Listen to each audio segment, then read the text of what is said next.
Assalamualaikum warahmatullahi wabarakatuh. Bismillahirrahmanirrahim. Rabbi zidni ilma warzuqni fahma. Ya Allah, tambahkanlah daku ilmu dan kurniakan daku kefahaman. Amin. Nah, anak-anak kelas 5 yang berbahagia, hari ini kita akan belajar tentang kisah keteladanan dari Nabi Daud alaihissalam, kisah keteladanan dari Nabi Sulaiman alaihissalam, kisah keteladanan dari Nabi Ilyas, Nabi Ilyasa, dan kisah keteladanan dari Nabi Muhammad Shallallahu Alaihi Wasallam. Baik, yang pertama tentang kisah keteladanan Nabi Daud alaihissalam. Nabi Daud adalah keturunan ke-13 dari Nabi Ibrahim alaihissalam. Beliau hidup pada zaman pemerintahan Raja Talut, seorang raja yang bijak dan adil. Dan pada saat yang sama juga ada raja yang bernama Jalut yang kafir, lalim, dan kejam. Akhirnya bersama Raja Talut, Nabi Daud berperang dan dimenangkan oleh Nabi Daud beserta Raja Talut. Alhamdulillah. Nabi Daud selalu berpuasa, 1 hari berbuka, 1 hari berpuasa. Jadi seperti itu terus. Nah, Nabi Daud anak-anak sebagai hakim yang adil lagi bijak. Beliau memiliki mukjizat berupa, ingat anak-anak, kitab Zabur. Suaranya sangat merdu sehingga ketika beliau membaca, burung-burung pun, gunung-gunung pun ikut mendengarkan dan bertasbih.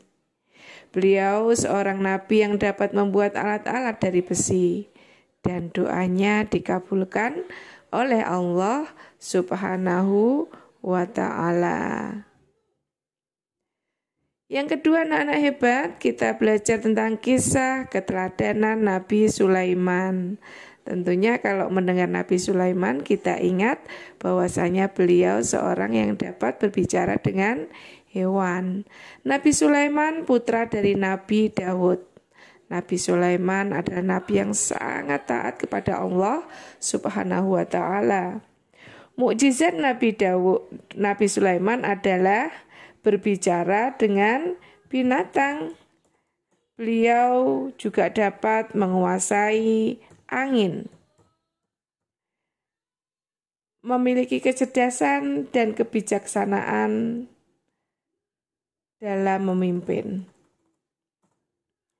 Nah, anak-anak yang hebat,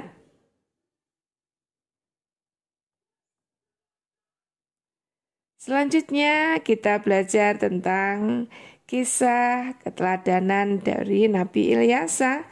Nabi Ilyas seorang yang sabar menghadapi umatnya. Beliau selalu berdoa dan berdoa untuk keselamatan kaumnya.